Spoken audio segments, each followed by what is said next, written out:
You cannot manage stress the same way that you manage your checking account. You can't choose how much stress comes into your life and how much of it you're going to deal with or not deal with. And I think we need to be aware of that, because I think too often we think about it as, oh, well, I can manage this stress, then I just need to quit my job, quit whatever it is.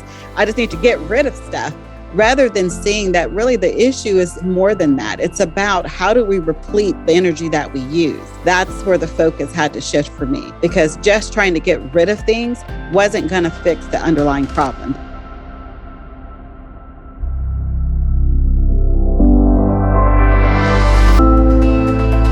Hi, I'm Blake Schofield, founder and CEO of The Bridge to Fulfillment, mom to 3, USA Today top 10 professional coach, and former corporate executive who got tired of sacrificing my life for a comfortable paycheck. My mission is to expand women's perspectives and empower them to achieve greater impact at home and work without sacrifice. This is The Bridge to Fulfillment.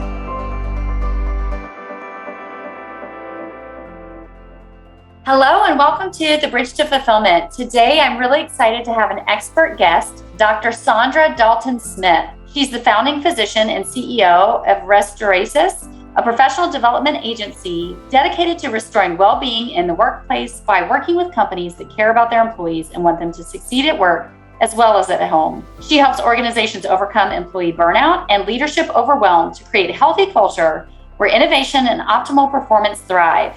She's a board-certified internal medicine physician with over 20 years in practice near Birmingham, Alabama, whose personal journey with burnout led her to her interest in the topic. Saundra, thank you so much for joining us today on The Bridge to Fulfillment. I'm really excited to be able to share your experience and expertise with our listeners today. I'm happy to join you. Awesome. So I always start out I like our audience to get to know who they're listening to and a little bit about their background. So would you share a little bit about your journey and who you are? Yes, I'm an internal medicine physician, been in practice for 20 years now, mom of a college freshman and a junior in high school. I'm married for now 21 years and really just loving some of the new changes that have come into my life after I burned out. So about 10 years, well, actually more than that, about 15 years ago, I burned out. And it was kind of during that time that I really had to make just a conscious decision about what I wanted my life to look like. I had these very hard set goals. I want to be a physician. I want to be a mom. And what happens when you get all those things you've been asking for and you're not happy, you're not satisfied, you don't have any space or room in your life to even enjoy them. And so that's the place that I found myself. And it just kind of took me on a different journey that's led to the work that I do now. Yeah, I love that. I often find most of my guests tend to be clients, but I do bring in select expert guests to be able to share their experience. And I'm always looking for people who have had transformational journey themselves, because I often find that is the case when you find someone who's truly aligned with the work that they're doing, as they went through some challenges to be able to actually figure out what was the right path for them. You shared with me, perhaps your biggest challenge might be the gateway to your greatest blessing. I love the visual of the gateway to your greatest blessing. Can you share a little bit about your personal journey in burnout? What was that looking and feeling like as you experienced it? Because likely there are some women listening today that are currently going through that, are trying to understand what they're experiencing and what that journey might look and feel like. Because often I think burnout is a key sign of misalignment in our lives. And I think it's unfortunately become so normalized that people think that it's normal life and they're not recognizing it until it gets to be too late. Mm-hmm. I look at burnout as just really being body, soul, and spirit depleted. Every part of me was drained. It was one of the situations where I would go to bed at night and I'm thinking, I'm so tired. I just need to get more sleep. And I would purposely try to get 7, 8, 9, 10 hours, which honestly, most nights I was only getting 4. So when I got these kind of extended periods of sleep, I'm like, this will do the trick. I'll wake up feeling better. Or I'd go on a vacation and I, spend a week away with my family. And all of those things, no matter what I did, I still stayed tired. I'd wake up tired from 10 hours of sleep. I'd come back from the beach trip still exhausted. And, it's a kind of desperate situation when everyone's telling you, oh, you just need time away. What if time away doesn't work? And you still come back to your life feeling depleted. And that's the place that I found myself, where my body, physically I hurt, My mind was overly active. I mean, I would lay down at night and would have a hard time even turning it off enough to try to go to sleep. I would go to events where I'm wanting to be in the moment, but I couldn't be in the moment. I was always one step ahead or two steps behind, dealing with the past or dealing with the future. I was never able to just kind of be present in the process of whatever that was. And so I think for a lot of people, that's kind of the first part of it, is evaluating, are you pouring and giving of your talents and your gifts and your training from a place of depletion? Or are you actually giving from a place where you feel like you're full? And I find that most of the people that I work with, that's their situation. They are giving from their depletion. They're showing up at work every day. They're what I call functional burnouts. They have all the World Health Organization signs of burnout. They're tired. They have lack of passion for the work that they do. And even when they do the work, they're not doing it at the intensity and the quality of that they're able to. That's a lot of the world. However, we keep going because that's become normal. Burnout's become the norm. And actually living a life that feels full and feels healthy now is actually almost looked at as the abnormal.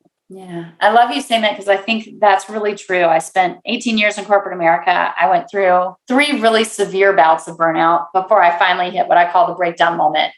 Because to your point, what I see with burnout is it usually falls in one of 2 camps. I'm burned out because I don't have the right habits, boundaries, perspective about balance. Maybe I don't know how to communicate or hold my boundaries, balance and prioritize my time. Like we're missing skill sets. And I think that's really common because most of us haven't been taught those skill sets or don't understand our fears or limiting beliefs that are causing us to overwork and create these cycles.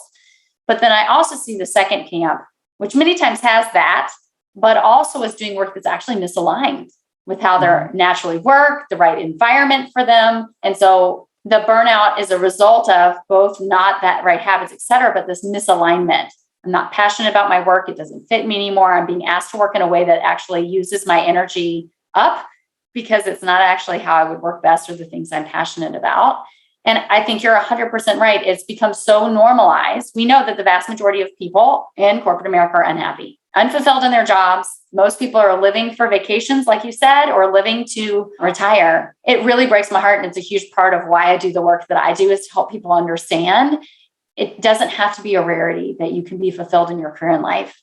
It doesn't have to be a rarity that you have balance and you are more present in your life and you're not stressed and you can shut off your mind and you can enjoy your nights and your weekends. And so I just really value the work that you're doing, because I think there are so many of us that need to get our voice out there, that there's a better way so that people understand. Just because it's common doesn't mean it's normal, and it doesn't mean it's the only option that you have. Yeah, that's so true. I think too often when we are looking at burnout or even burnout prevention, some of the techniques that we have introduced to people on how to improve that really are not effective. I'll give an example. Like for years, I mean, burnout's not something new. It's been out for ages. I mean, we've been talking about it for ages. And the number one thing of the past 10 years that everyone was focusing on was stress management. So why are we more burned out now than ever if stress management actually works? And I believe it's because stress management actually doesn't work. You cannot manage stress the same way that you manage your checking account. You can't choose how much stress comes into your life and how much of it you're going to deal with or not deal with. And I think we need to be aware of that, because I think too often we think about it as, oh, well, I can manage the stress, then I just need to quit my job, quit whatever it is. I just need to get rid of stuff, rather than seeing that really the issue is more than that. It's about how do we replete the energy that we use. That's where the focus had to shift for me, because just trying to get rid of things wasn't going to fix the underlying problem, that I had no system for restoration in my life. It was all about pouring out, and I was only going to rest when I finished the work. And the reality is the work is never done. If you're not working at your job or your career, you're working at home. If you're not working there, you're working at your passions. There's always work to be done. There has to be a system in place for restoring the energy that we expend.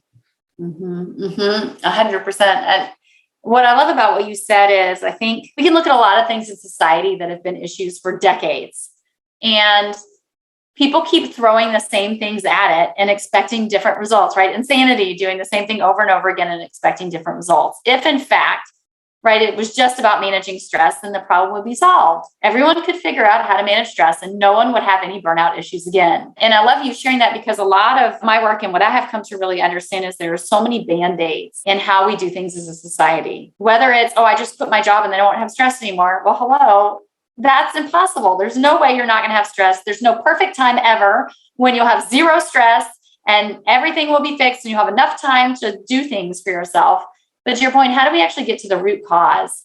Why is it that I am depleted? Do I need to manage my energy differently? Do I need a system and a process that ensures that I have a base level, that I'm taking care of myself regardless of the things happening to me? And I definitely have found that to be the case as well, as many of the women that come to me are in burnout and have absolutely no self-care processes at all.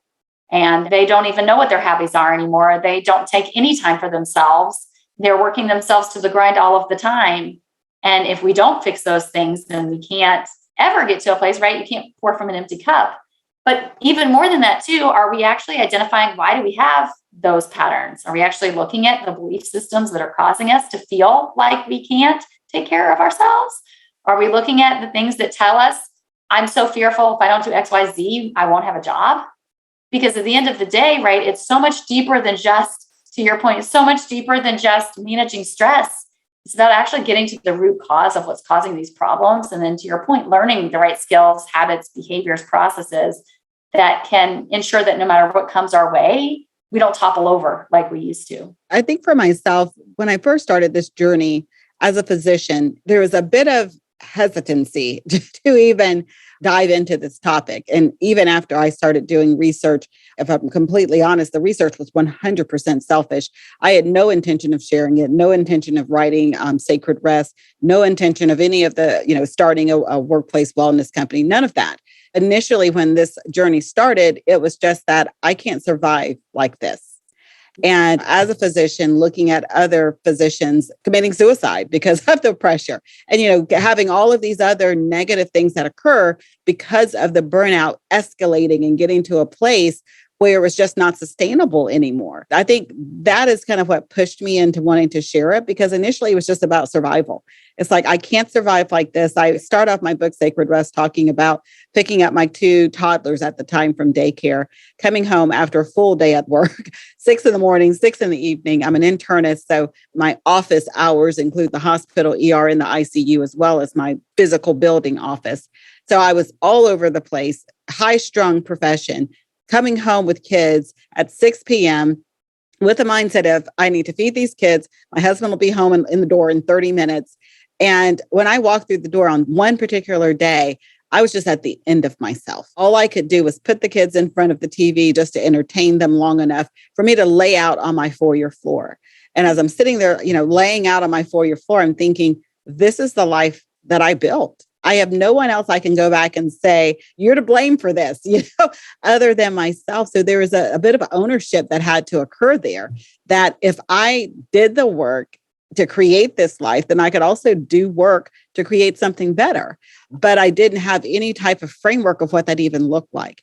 And so for me, the first steps was really just evaluating what part of me is tired, because it wasn't just sleep. Like I said, I had already tried getting 8, 9, 10 hours, and that wasn't helping.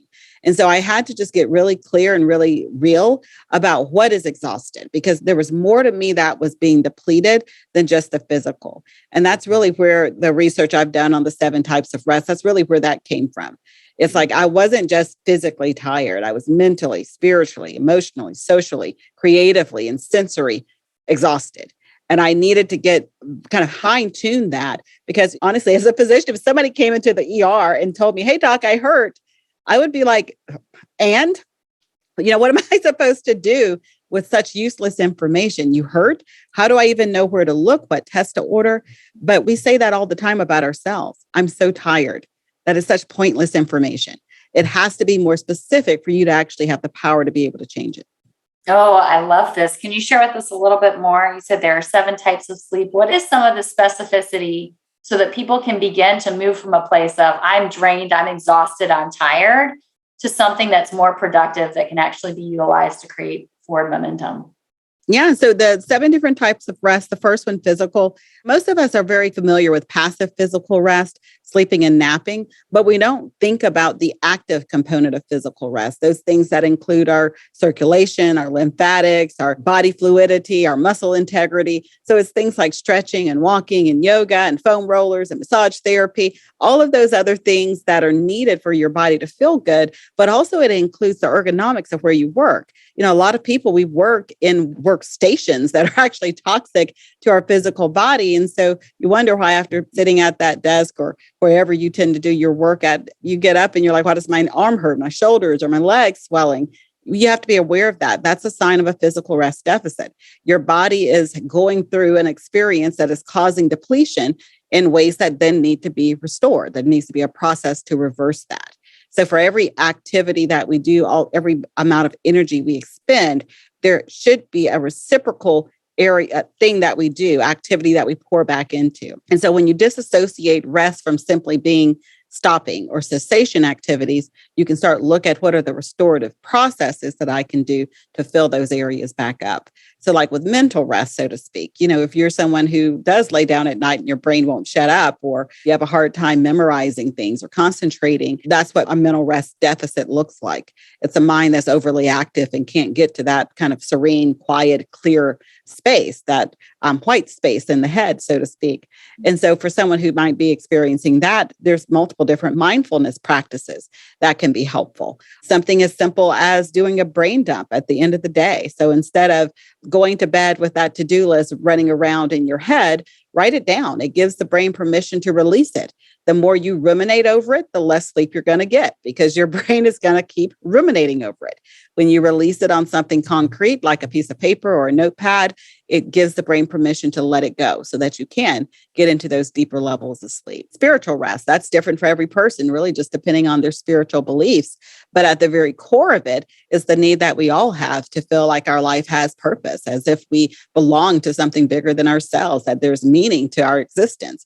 And so whether that's through a faith-based system or you get it through some other type of association, organizations that your communities that you're involved with, we all need to feel like we belong. We all need to feel like we're loved. We all need to feel like our life has purpose and value. And so finding those places where you connect with that so that you're able to get the infilling of those types of experiences. With emotional rest deals with looking at specifically what we feel and how easily we're able to be authentic and real and share those moments with others. And so vulnerability is one of those things that I think a lot of us tend to avoid. However, and I understand that because everybody is in a safe place to be vulnerable, but there should be some people in your life that you do feel are safe places to have emotional rest. So whether that's a counselor, a therapist, a coach, a pastor, you get to pick a friend, it doesn't really matter. You get to pick who the emotional rest person is, but there needs to be someone. And too often we feel like that's not a part of something that we need in our well-being. Kind of when we're looking at our overall well-being, we think, I can deal with it. I can handle it. And I find that a lot of people carry an excessive amount of emotional labor. So they carry the weight of their emotions with no system in place for releasing them. And then when they succumb to that weight, whether that be suicidal ideations or depression or anxiety or whatever it may be, part of the healing of that is emotional rest. At some point in time, you have to discuss it with someone. You have to be able to release that emotional load. Social rest deals with people in our lives and how they pull from our social energy. So every person is either negatively pulling from you or life-giving, positively pouring back into you.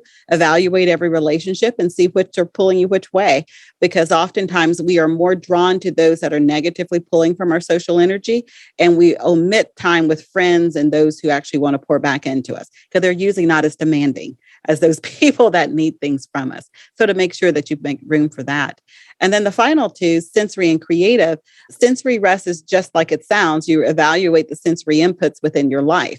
What are the light, sound, smells, textures, all of the things around you? Do you have an office that's sitting by the elevator and you're hearing dings all day long? Do you work in a noisy environment? Do you work at home and your kids are playing in the other room or the TV is going all day long? What are the sounds? And are you on technology a lot? Being aware of that sensory input, because whether you are cognitively aware of the sensory inputs around you, your body is aware and subconsciously you're going to respond to it.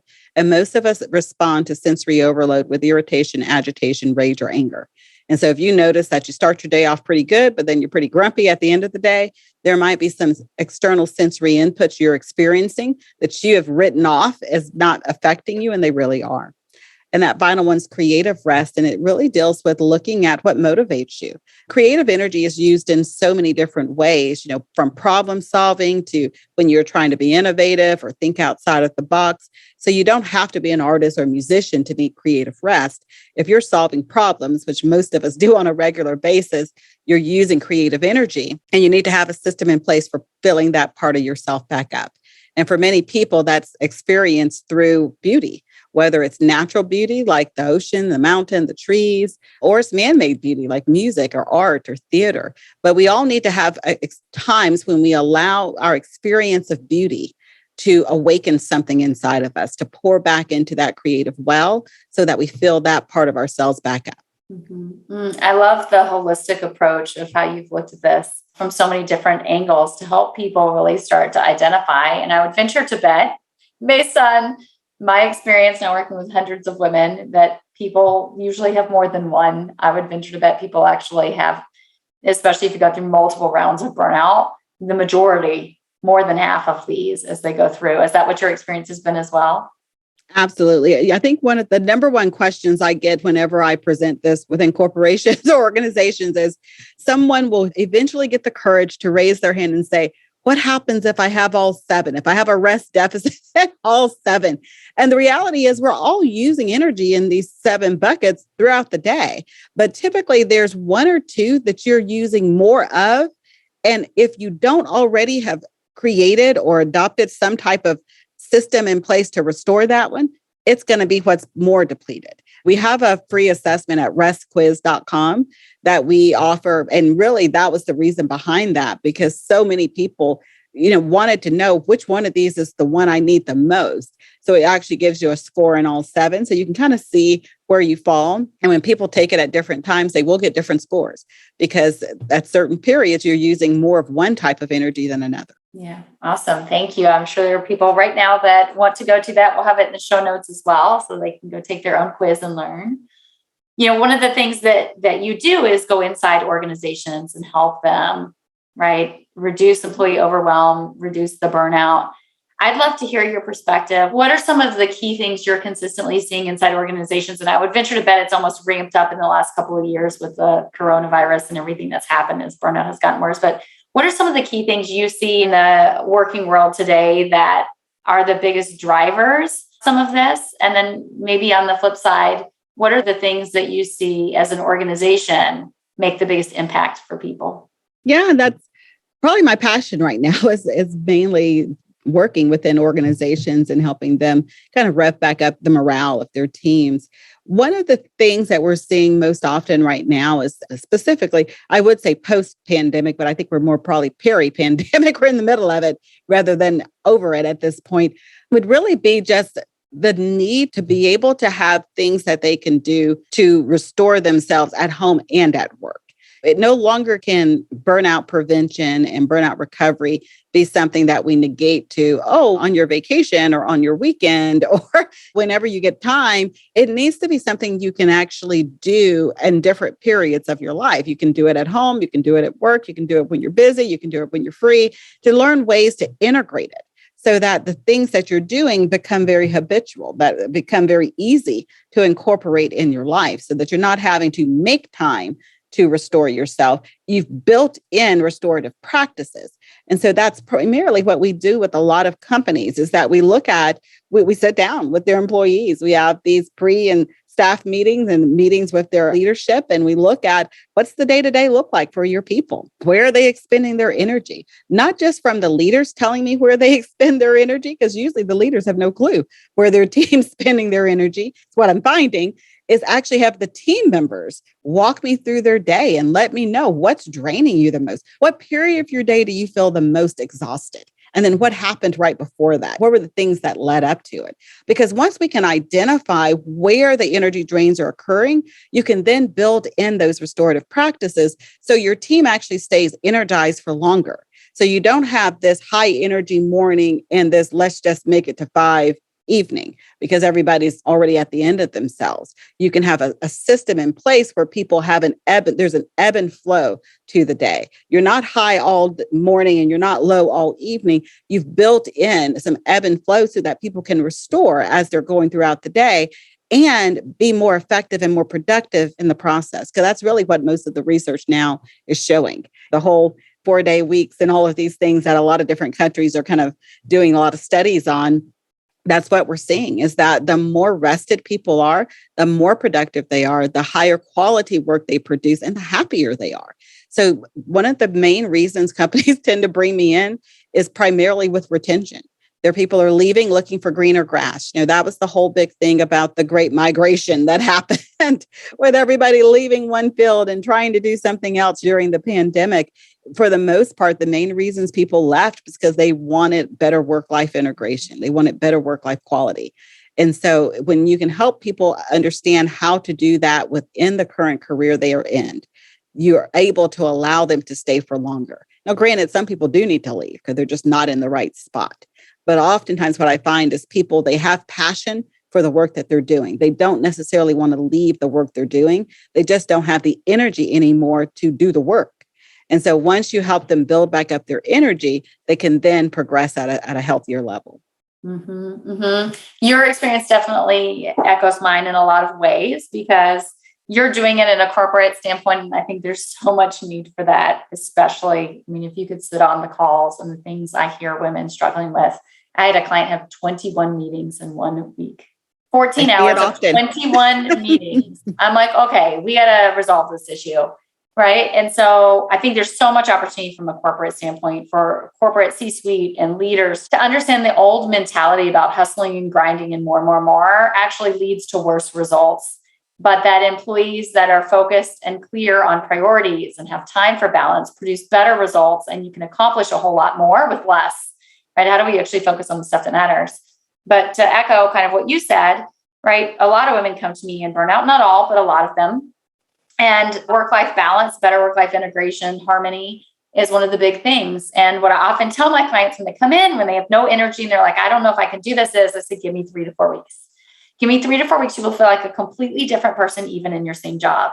And that's what I have found to be true. And what I tell my clients all the time is, if you're wanting to leave because you want to get away from the toxic boss or the toxic work environment, and you want better work-life balance, likely it's not just your environment, it's also likely you. And if you don't learn these skills and habits, what happens is you just take them with you to the next place. And then you say, oh, it's just more of the same, or actually worse, because you actually haven't, to your point, restored. And so you just continue to go at a deficit.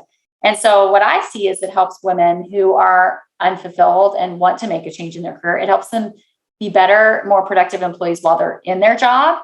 It helps them have much better balance, much less stress, much more energy to actually be more present with their family while doing a job search and improving their current work circumstances. Like I said, I think this work is so important. It's the stuff that nobody teaches you. And I think, again, so much of what's been out there is calendars and productivity and stress management. But if that stuff worked, it would have worked 30 years ago when they rolled it out, right? It's far more complicated and far more complex than that. And I think that's why the work we do is really tailored to each individual client, because I get into what you're talking about. I get into what's happening in the job and what is depleting your energy, and actually understanding what you need and what is pulling or giving you energy personally in your personal life, in your work, all of those things. Because to your point, you have to look at all of the facets to understand the root cause. And I think sometimes what's put out there from a burnout and productivity standpoint is so cookie cutter, and it's just this big old Band-Aid, but it doesn't really teach people the right skills. And so they begin to think, well, this is just the way it is, or to get out, I have to leave this job or this industry, or I have to step backwards. I see that happen with women all the time. Maybe I can't actually go for that VP job or the C-suite job because I don't want to sacrifice XYZ, without actually understanding there's another way. You don't have to do that. Yeah, that's so important. I think it's such a great point, because we don't want people to shy away from their greatness. We don't want them to feel like they don't have the capacity for more. I think that's probably at the heart of why I do what I do. At the very beginning, as I said, I had no intention of sharing this. It's kind of like, okay, I'm good. I figured out what I needed. I'm good. What really kind of pushed me on this is I had so many different patients at the time, as a physician, that were coming in. And they would tell me about these great opportunities that they would have. And the words they would say is, I simply don't have the capacity for any more in my life. And I would look at them and I would be thinking, that's such a great opportunity. That's such a great opportunity for you to get into C-suite and make a difference, or to expand your reach and the things that you're doing. And every time I heard someone say that, I would walk them through this process kind of more on an intimate one-on-one basis, just physician to patient, because I do feel like it falls under well-being and wellness. And so I felt like it fell under my realm of what I taught, even though we were going into things much further beyond either physical health. But I think that's at the very core of it. To be able to have the capacity to do all the things you're capable of doing, you have to get a clear understanding and a true self-awareness of how you restore, of your own energy levels, on what a rest deficit feels like to you, not to someone else. And then what restorative activities help you, because each person's different. It can't be cookie cutter. And I think that is why it looks like it's failed. It looks like rest doesn't work, because we've lumped it over into lying on the couch for 10 hours watching Netflix. And that's simply not rest for most of us. That's actually just escapism. Yeah. So good. Saundra, this has been such a fun and engaging conversation. I know our time is running short, so I would love just to open it up. Is there anything that I haven't asked you that I should have? Or is there anything that's just really on your heart that you want to share? Well, I would probably say this. One of the things sometimes that people are like, why do you include the gifts of rest? Within my book, Sacred Rest, I divide up this conversation into two sections. I talk about the 7 types of rest in the first half of the book, and I talk about the gifts of rest in the second half. And I sometimes am asked why that's even there. And really it's there because I think we have to understand that when you rest, you actually gain more out of it than just the resting. Some of the gifts included things like what you mentioned earlier, boundaries. It gives you a time to reflect. It improves how you communicate your needs with others. There's so many others. There's a freedom that comes of knowing you can be truthful about what you do and don't want to do. You can say yes and no with authority. And so I think it's important to understand that it's not just simply about resting and just getting your energy filled back up. There's so much more that you gain in that process when you honor your need to rest. Wonderful. Well, thank you again so much for taking time just to share your personal journey, your learnings, and your passion around helping people better understand this, because I think there's no better time than now. Like, this has been a problem for quite some time. But if I really look at what happened with the pandemic and what's happened really with women in general, if you look at, right, women's empowerment movement and where we've reached in terms of the workplace, right? My grandmother used to fight just to have a job, to be treated, somewhat okay, to make a decent living. Now we have 40% of the workforce, women are the breadwinners in their household. A lot of very successful women that are pulled in 150 directions. And the old methodologies, the old processes, they're not working anymore. And what I often say is we actually hold the key. 14% of the C-suite is women today, and we're 50% of the workforce. We are the ones that hold the key to creating that change, right? By understanding these things, by creating the change internally inside the organization to change the culture, to become better balanced, to understand the need for rest as equaling better productivity. And I appreciate that it seems very well aligned with kind of your perspective as well. And so I appreciate you coming on and sharing this, because I think it's time. It's time that we start to change the paradigm of people's perspectives about what life has to look like. Work is important, but work should not drive our life. And what I look at Americans in general, we're killing ourselves for our jobs every day, because honestly, I think we're so fearful that, right, we won't be able to support our families. It's a complete survival instinct thing without understanding maybe inherently some of the stuff our brain is telling us isn't true. Or maybe, in fact, we're just missing tools or an understanding of how to create what we want. This work has fundamentally shifted my life in ways I couldn't have ever envisioned. I used to work an average of 65 to 70 hours a week during the majority of my career. I don't even remember much of my daughter's first year. She's my second of 3 kids. I don't remember very much of her first year of life at all, because I traveled so much and I was so stressed out. And I was achieving. My team and I were the number 2 team out of 90 teams at JCPenney, at the whole company. I went up C-suite, all of the things, all of the awards. But I recognized that it wasn't worth it. And so I, like you, went through my own burnout journey and said, wait a second, I'm not willing to do this anymore. but I went through a lot of pain and a lot of sacrifice to get there. And I think what's wonderful is to understand, like, listen and learn from those of us that went through this so that you don't have to go through it, right? That you can actually develop the tools, use the tools, the methodologies, the strategies without getting to a place where you are financially, emotionally, physically creating unnecessary negative consequences for yourself because you just didn't know a different way. Yes, absolutely. 100% agree. And I felt like that's kind of my story, as you mentioned as well, just with my sons and burning out while they were toddlers. And I'm just thankful that I did kind of come to my senses, so to speak, early enough to be able to enjoy their lives now with them at the stage where they're getting out of the house and they're going to college and all of that. I have no regrets. I feel like I parented and enjoyed the parenting journey and ready for whatever comes next. I love that. And it's not just that too, right? It's you have the peace of mind and you enjoy it, but you've also now given your kids tools that they didn't have. Like, to me, that's some of the biggest stuff I look at pre-life of learning all this. And since then, and I think I've been able to help my children understand, like, hey, these things I was doing were really unhealthy. And there's a much better way to live your life. And you don't have to sacrifice all of these things for your job. And you'll be much happier and much better balanced if you understand these things and you apply these things. And I think that's a beautiful thing, because not just are we changing our lives and the lives of people around us, but we have the opportunity to change the next generation. And I don't know a mom who doesn't want to do that, who doesn't want to be a great example for her kids and have her kids have a better life than she had. So, like I said, thank you for sharing your passion, your knowledge, your expertise with us today.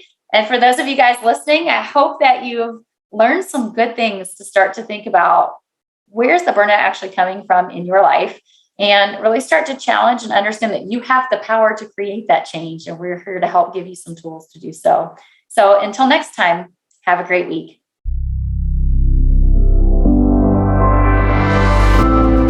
Thanks for joining me today. Rather than hope the grass will be greener, identify what the right next step is. We can help you do just that. Get clarity on where you are in your journey to career fulfillment, where you're headed, optimal paths to get there, and the right next step to take.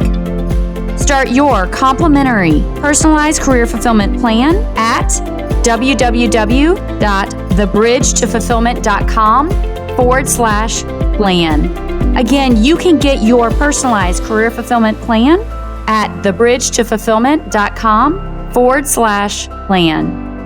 Thanks again for joining, and have a great week ahead.